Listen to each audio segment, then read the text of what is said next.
What do you think the KMT and Eric Chu are hoping to achieve in the US, and what do you think establishing this representative office means for Eric Chu and the party? I'd love to have an endorsement of the United States that the United States is happy or would be fine with the Kuomintang coming back as the ruling party in the 2024 presidential and legislative UN election.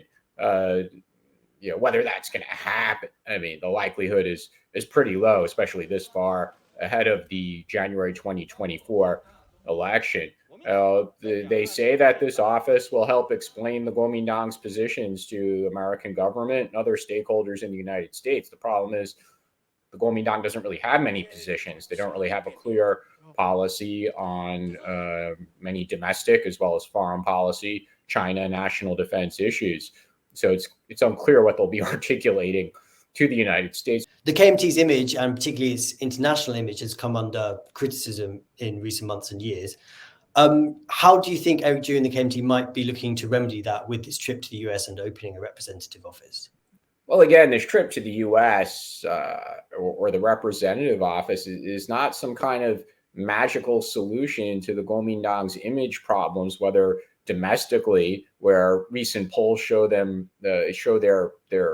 approval is lagging behind Mayor Ko Wen-je's Taiwan People's Party. So they're in third place among Taiwan's major political parties. So they have a domestic image problem. Going to Washington, D.C. for a couple of days or opening an office there is not going to change the international image of the Kuomintang. And if they think that it is, they are sorely mistaken.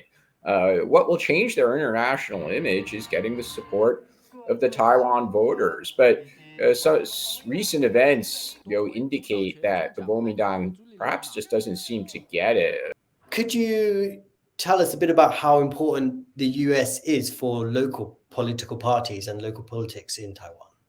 Well, we have to keep in mind that the number of foreign political parties that set up offices in the United States is actually very, very small. This data is open. It's available on the Department of Justice website because these offices do have to register.